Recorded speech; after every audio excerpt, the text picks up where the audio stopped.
Welcome to another episode of Come Together.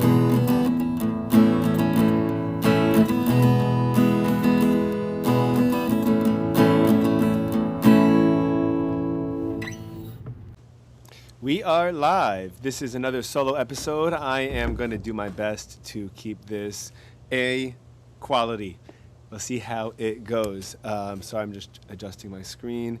I'm not comfortable in front of the camera yet. I have so many thoughts. It's been a little while since I've done a solo episode, and it's really been a while since I've done a coherent, I feel like, solo episode where I feel like I actually have something to talk about or some thoughts to get out there. So here we go. It's been a lot of fun. I literally have just been thinking. I was just sitting by myself by my desk, catching up. I took a week off last week with my family to go to Orlando. Still did a couple of recordings and released a podcast episode with William Mann, who's an awesome historian of Hollywood and college professor and New York Times bestselling writer. He's the man. We did a really, really cool episode talking about Marlon Brando, old school Hollywood, his new book that's actually available. Is it today? Is today the 27th? Tomorrow the 27th. So if you're listening today, you can check out the book tomorrow. It is called, because I don't want to butcher it, let's see, I'm sorry. Here we go. His new book is called Black Dahlia, Murder, Monsters, and Madness in Mid-Century Hollywood. And it's and William Mann ventured into the world of unsolved true crime Hollywood murders, not necessarily just to kind of jump into the bandwagon of true crime, but he really observes it in the context of its impact on society. So, for example, I know that, and this is some really interesting stats that you could look up relative to, for example, the Charles Manson infamous murder, was the fact how many people bought guns after that in Hollywood, or how many people bought enhanced door locks or security in Hollywood after the Manson murders. And it's really, really interesting because these events do have societal ripples and impacts. And I mean, obviously we see it right now. We see with a lot that's going on in the world today. And the events are the events, and we might not ever know the real story behind them. There's, you have 10 different accounts, 10 witnesses, you have 10 different accounts of what's going on. And you also have, unfortunately, interpretation, which is when people when people witness something, and because, we're only experiencing, I would say, we're getting a particular type of input. We're viewing something, and our brain is making sense of it in the context of what we already know. So when we've witnessed events, like things that obviously most hot topic these days are going on in Minnesota, when we witness these events, 3 people, 5 people, 1,000 people could look at the pictures and the videos that are going on, that are making their way through online and through corporate or formal media, and we all interpret it in the context of the way of the picture that's already in our mind of what we presume is the case. And then there are the ripples that actually flow out into society about what happens as a consequence of it. And, we obviously know, for example, that some of the most consequential, you have small scale events. Like I said, Charlie Manson was horrifying, but relatively small scale relative to something like 9/11. And the scale obviously impacts the scale of the ripple effect and the reaction. So I think that William Mann did a really, really amazing job expressing his points. It's worth checking out his episode. It's worth checking out his writing, his books. He's written on a bunch of different really cool Hollywood characters and families, and even political families like the Roosevelts. And I think it was the Roosevelts. I'm going to feel bad if I got that wrong. Yeah, the Roosevelts. I was right. And it's worth checking it out. I was trying to think about what to talk about, and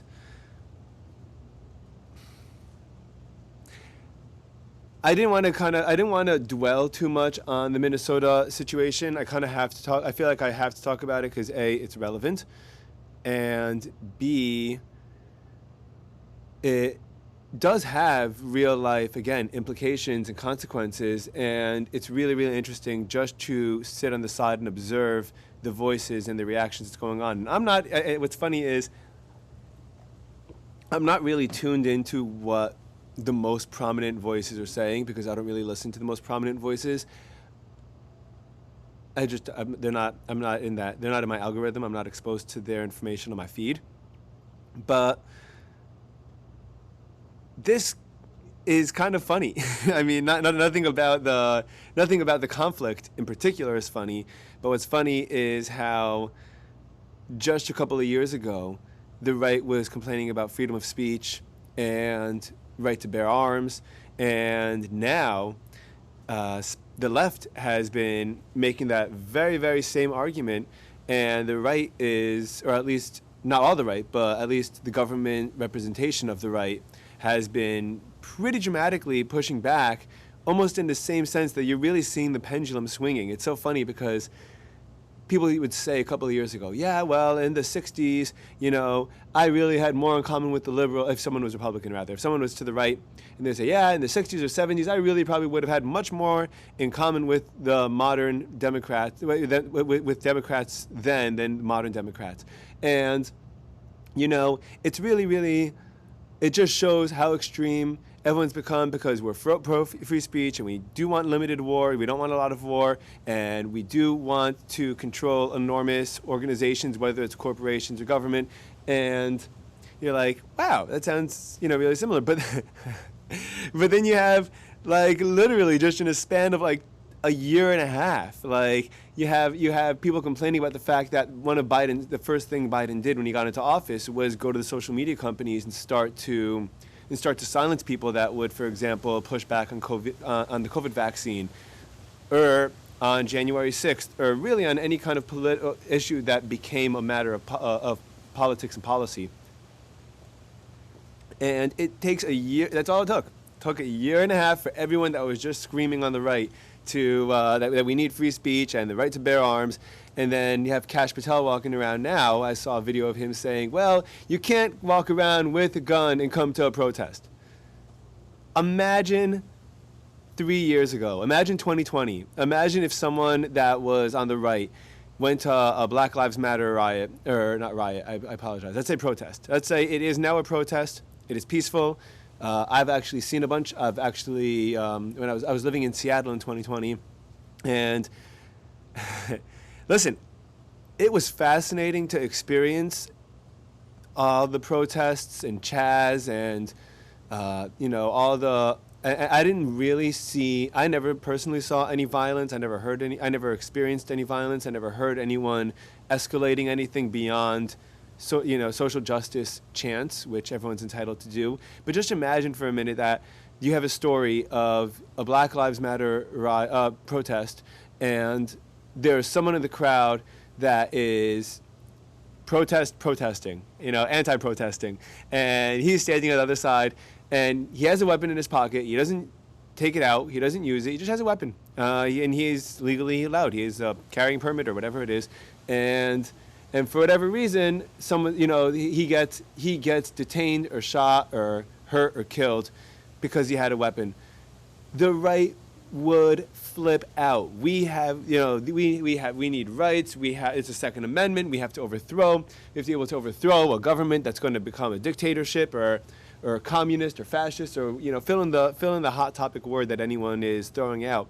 But it really just took a year and a half for all the tables to just flip, and it's incredible how quickly it went, and it's incredible how quickly people, when you point out the inconsistency to them, as I've tried to do with some people that I know, where the answer becomes, yeah, but, and that yeah, but is the exact same answer and the exact same perspective that the left had for the woke years and for 2020, 2024.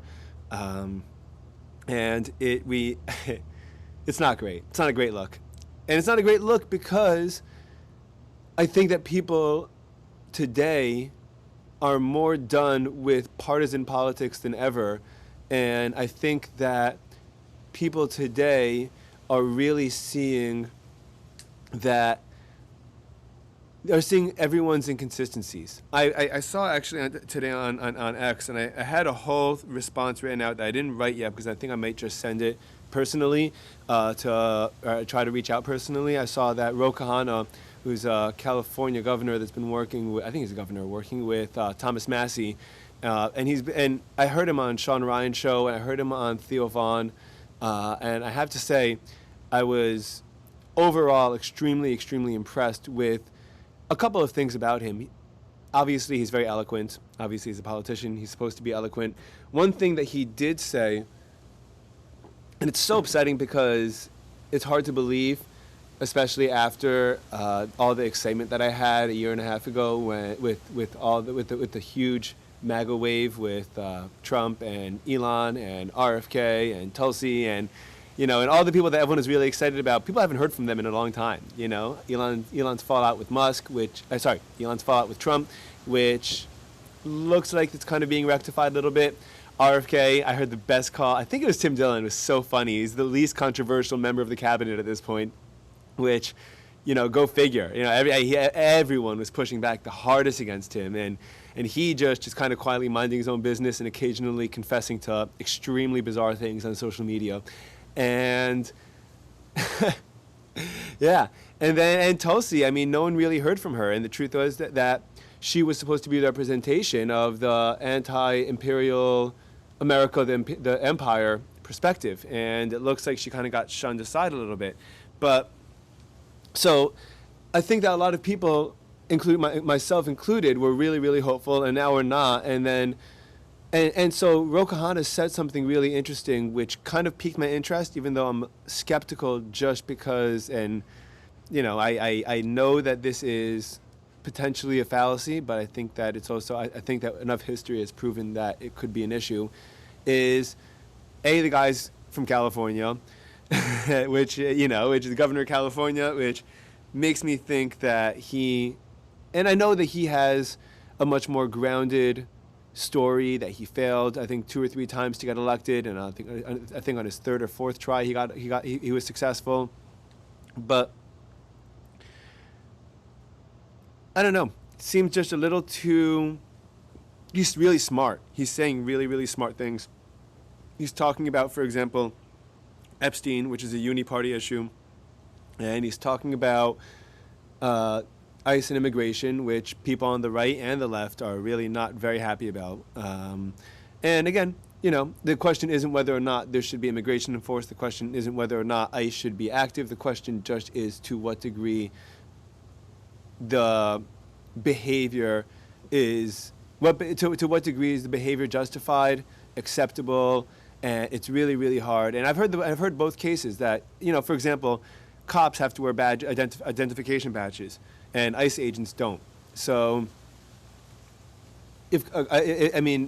really, there's no way to identify. If a cop's misbehaving, you could get their badge number, you could get their name and look them up.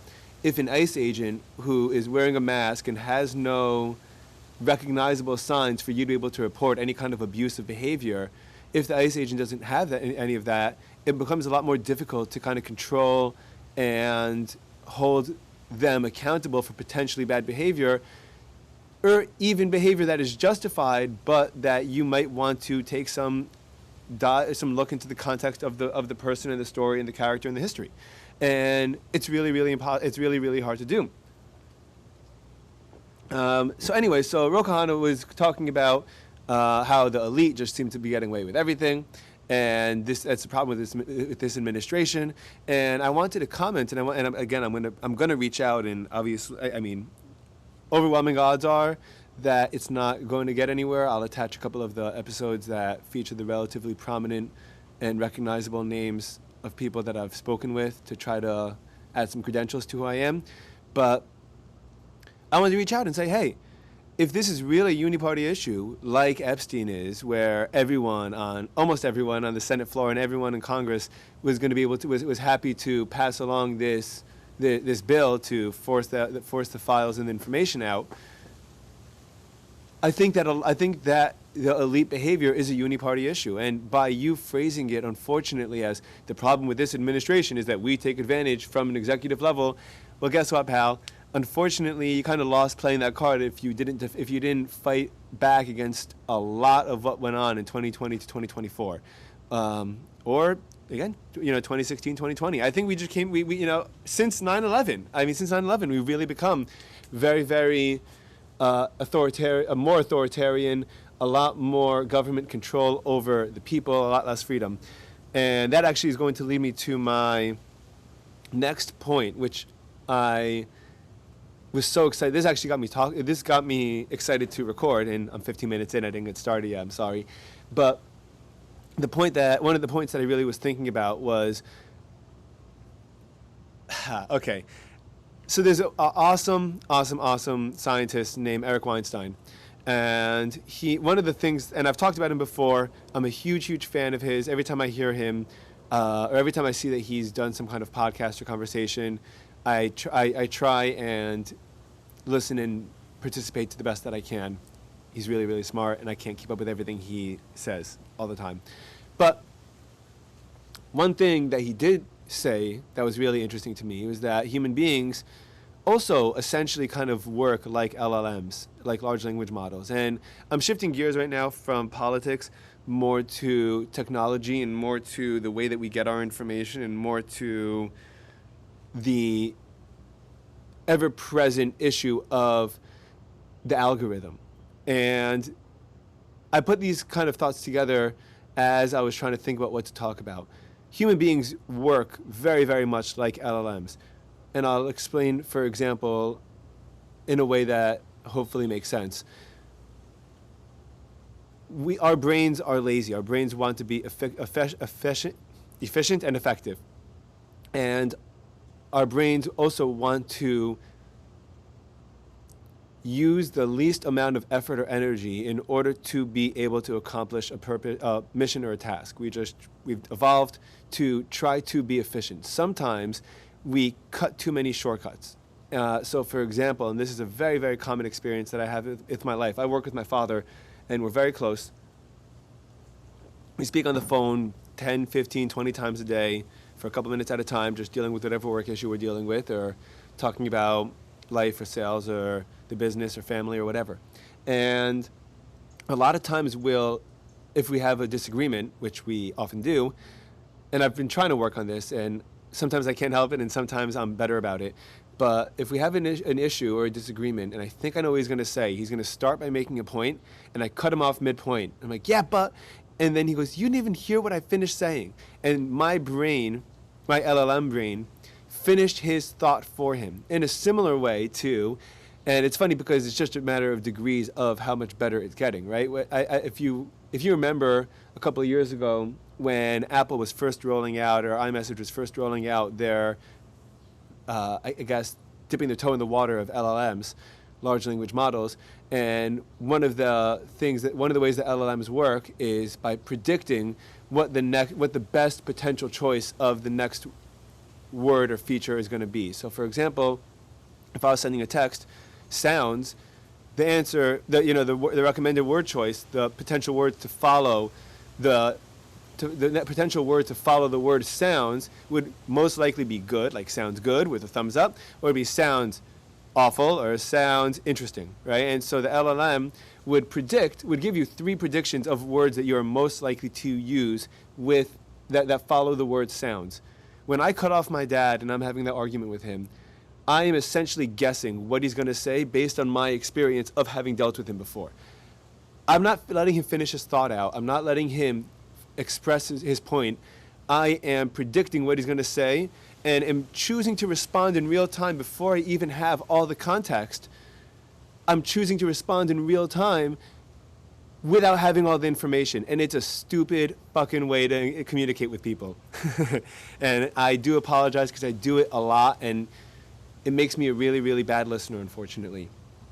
If we are, if we do think like LLMs, and I think, and also, there's only so many words and conversations and predictive ways that you can have a conversation, right? So you start off with someone, you say, hey, how you doing? there's only a limited number of potential responses, and then we kind of get thrown off if there's anything else, right? So the answer is usually pretty good, you, or all right, or another day in paradise, or whatever it is. And then sometimes if someone throws something, if I, like, I'll usually tell people, oh, I'm just peachy, man. Sounds gay, but sorry if I, you know, in the old school way. I ask someone what's going on, there's only a certain amount of expected potential responses, and any other response throws you through a loop a little bit. So you notice when someone says, "Hey, how you doing?" Pretty bad, actually. And you're like, "Whoa!" And that person will actually leave a mark on you because that was a new implementation of a potential response into your LLM diary or LLM toolbook, and you kind of keep an eye out for it. And if it's an anomaly, then it's an anomaly and you end up being surprised, or sometimes you notice it more. And that's kind of what happens, for example, if you, and I've had this experience myself, I forgot what it's called, but when you buy, for example, a car, or you lease a car. So when I got my Kia K5, I never heard of the model in my entire life. And the second I got the car, I started seeing them everywhere on the road. And I'm like, that is wild. Like my brain was not looking for that detail. And now that it exists in my library, I can keep an eye out for it. Really, really interesting. So that, on a very, very surface level, and I'm sure there's a ton more depth. I'm sure there's a ton that I'm missing. I'm not claiming to have everything covered over there, but I think that there's a general gist that people tend to work that way. Our algorithms are shaping us more and more every day, because it's constantly reinforcing a perspective without giving you a chance to explore other avenues, overwrite your associations, or be exposed to new perspectives and new thoughts. And so what we determine and deem to be truth or reality is really just a whole bunch of reinforced information. And I've heard people complain about that quite a bit, and I've heard people talk about how that's a massive problem, and it is. But I really haven't heard of many people offering very many solutions other than don't do social media, which I'm an advocate for, and just because I advocate for not doing social media doesn't mean I'm not addicted to it. You know, it doesn't mean that I don't spend a ton more time on it. It doesn't mean that my opinions and my perspectives are not shaped by it. And in fact, every single time I try to find myself, I say, "Oh, I'm just being blasted with content that is meant to, put me into a particular frame of mind or enforce a particular perspective." I look for other content to balance that out, and then you have to catch yourself. Okay, well, at a certain point, everything becomes anti-authoritarian. At a certain point, everything is a problem. What are the good things? What are the potential good things? How am I looking at this in a way that is both kind of picking it apart and also potentially positive? But it's really hard to do. And so what I was thinking of, actually, and what I hope to encourage now, is the value of creating our own algorithms. And I think that means that there's a lot of really cool ways to create our own algorithms. Choosing content, particularly long form, historical, scientific, or narrative-based content, I think and long form content, like a book or like a long podcast or an audiobook or a movie or a TV series or whatever it is. I think that the long form contents that allow us to create our own algorithms.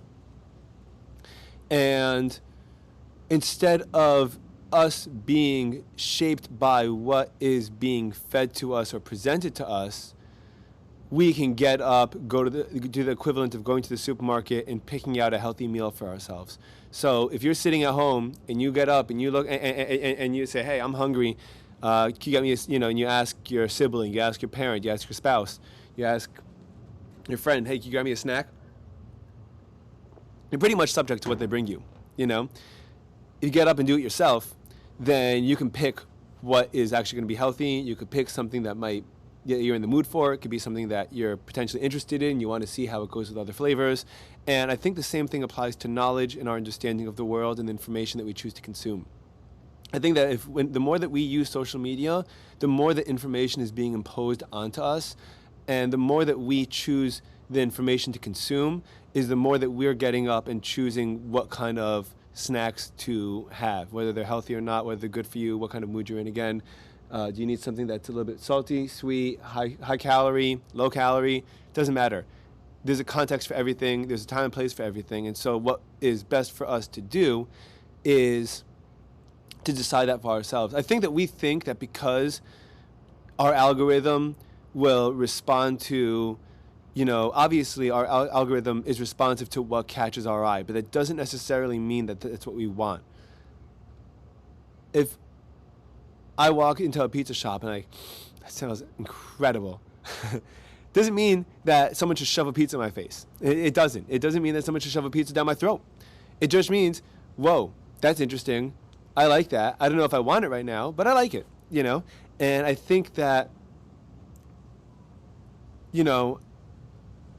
I myself have been going on this really, really interesting journey where I've kind of been learning about, I haven't been following broad news, but I've been taking particular news stories that I've been hearing, and I've been diving into understanding what they're about. Because it turns out that there's a Hebrew expression, I love the expression, Ein chadash tachas hashemesh. There's nothing new under the sun. Everything that we think we've seen already has already everything that we thought that we think is new has already happened already. And everything that we thought, if we haven't seen something, doesn't mean that it hasn't existed in a particular way.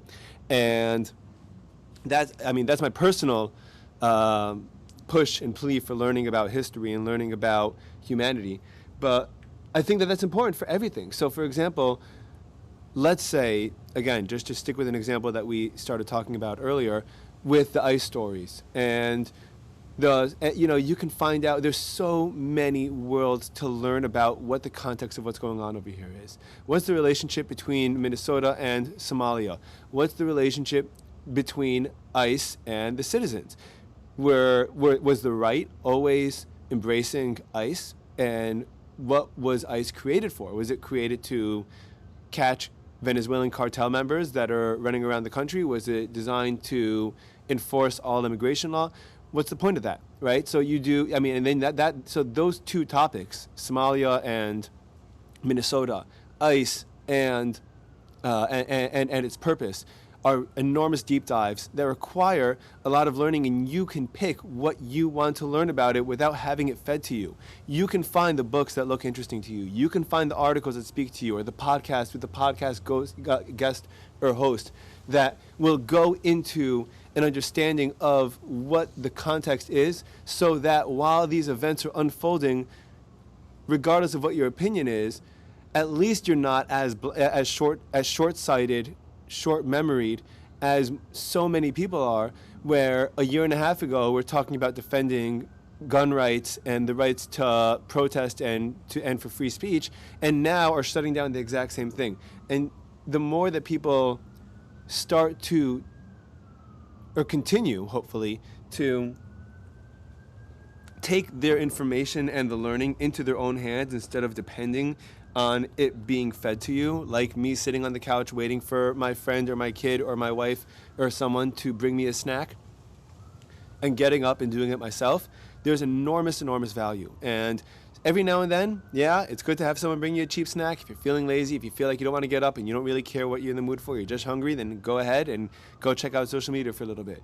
But I think it's much, much, much more productive and much more valuable to really do the work yourself and create our own algorithms. And then everything snowballs.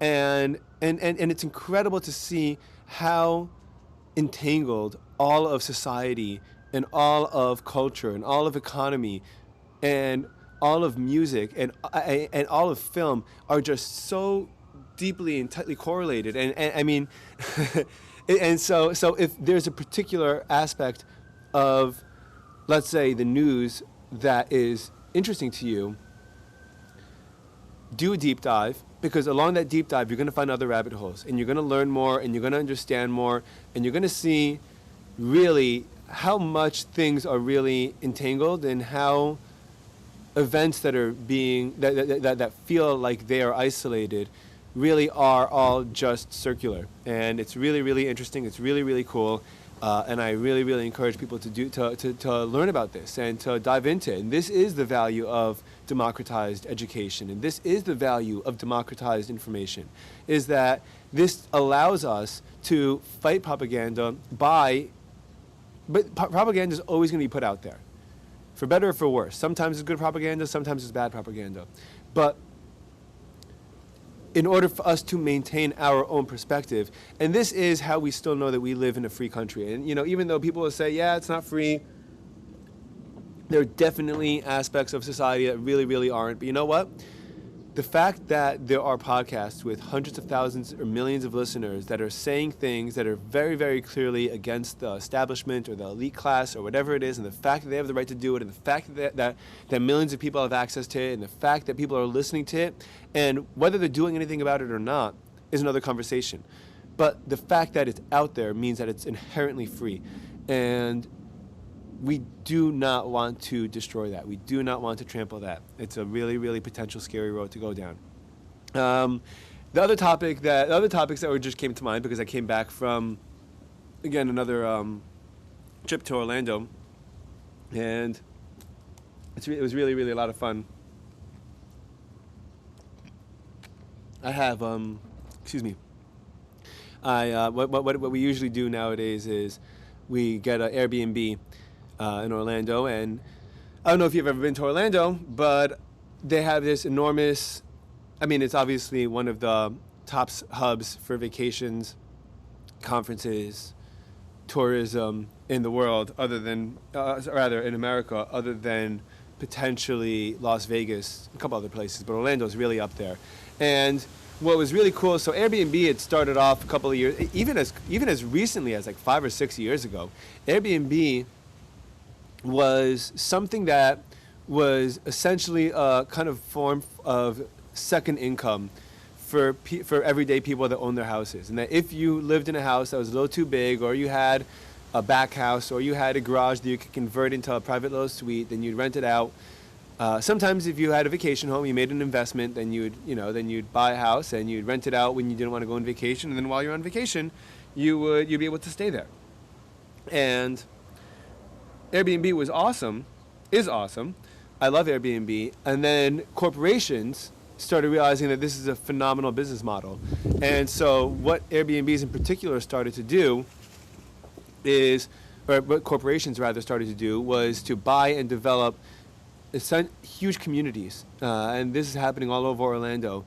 And instead of people renting out their summer house, or instead of people renting out a house, the second half of their house, or whatever it is, their garage, back house. And I've stayed in some really, really wonderful Airbnbs in Austin, Texas, for example. I stayed in someone's back house, and it was really, really, really an awesome experience. It was cheap, it was spacious, there was a separate walking path for us to get into, and the hosts, even though we didn't interact with them, had thought of everything and were really, really great. And then there was another time where I went to, with a couple of buddies of mine, Sam and Chaim, to Newport, Rhode Island. I love Newport. I've been there a couple of times, and it's such a cool place. It's so much beautiful nature. There's the bridge that you drive over to go to Newport, and I didn't even remember what was going on in my life in particular at that point. But I remember driving over that bridge and thinking about how beautiful it was, and seeing all the sailboats, and literally just like sapphire water below me, and I got emotional. I was tearing or crying or whatever, but it was Newport's a really, really beautiful, that part of Rhode Island and the country is really, really remarkable. But we stayed at Airbnb there, and it was in someone's back house, right? So you could go through the front, or you could go around the back, and you climb up the back stairs up to the deck on the second story of the house, and there you had a big it was a big loft area that they converted into a bedroom with a couple of beds and shower and a bathroom, and it was closed off from the rest of the house. But the owners that were living there were very, very warm and very sweet and very nice, and they had a little garden, and in the morning they just knocked on the door and said, hey, we have some tomatoes and cucumbers, and if there's anything you need, just let me know, we'll help take care of you. And then fast forward 5 years from now, you go to Orlando, and you go to Airbnb, and you go to a house that's owned by a corporation that make you sign this form, this liability, not liability form, but like rules form of procedures that you have to follow.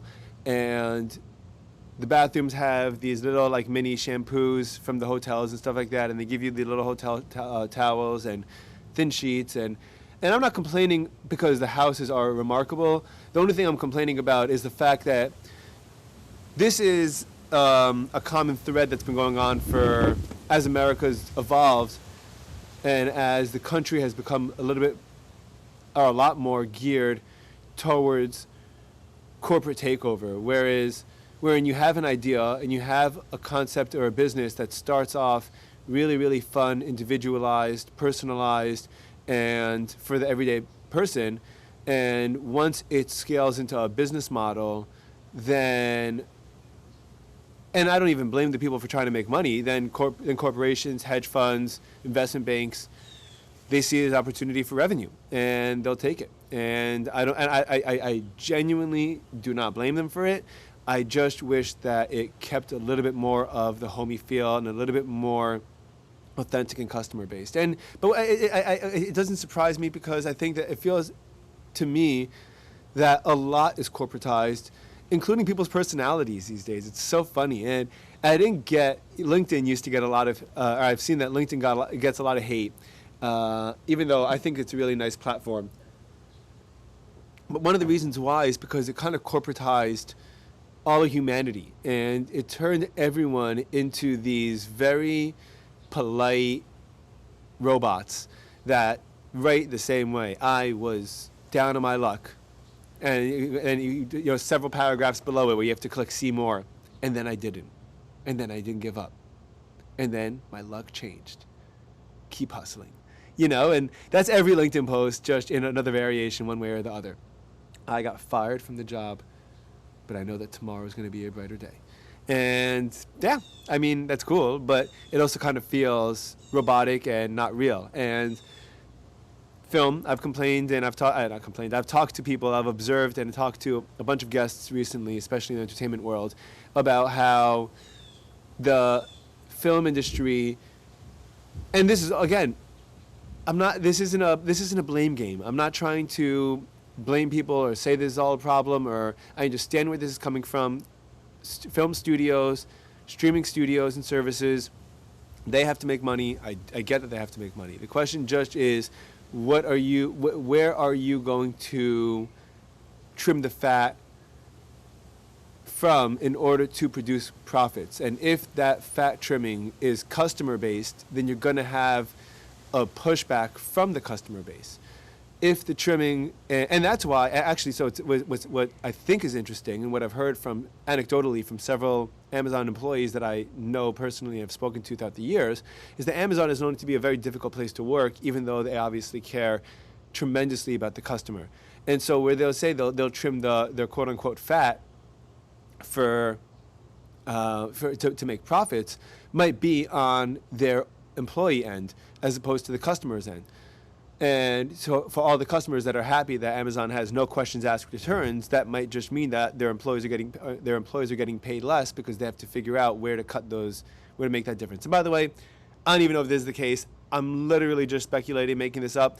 But the point, and the point is not in the example that I'm giving, but in the general gist of the idea that I'm portraying, and that is that I don't fault you for having to be responsible financially and to make money. I fault two things. Number one, having it coming out of the customer experience, and then number two, expecting to be bailed out on a massive level, like with government, when big airlines or big banks or big entertainment companies start falling apart and the government saves them. If they're falling apart, there's a reason for that. That's capitalism. And to save them is such an issue, because it ignores the rules of what people want. And I mean, that's something that's also really, really interesting as far as democracy goes. If you're going to be a capitalist, mostly capitalistic democracy, companies shouldn't get bailed out by the government if they go out of business or if they fail, because they're failing for a reason, and that's because they're not doing a good job. So by keeping them afloat, you're incentivizing them to continue mistreating customers, and that to me is much more of an issue than anything else. So I'm in these Airbnb communities, and I've spent a lot of time in them, and I go to them quite a bit because at the end of the day, they're convenient. They're huge houses for really cheap, and they're really good for my family and for my kids to run around, and it really does feel like a good getaway. And so I am happy to go, and I am happy to pay up for it. But when you walk down the block, or you're going for a drive, and you see for miles and miles on end the exact same houses that are all sitting empty, that are all built the same way, the same style, cut and paste, copy paste, copy paste, copy paste, you feel like you're missing a little something. You feel like you're missing a little bit of soul. Until next time, guys, we got a bunch of episodes coming up this week. Bye.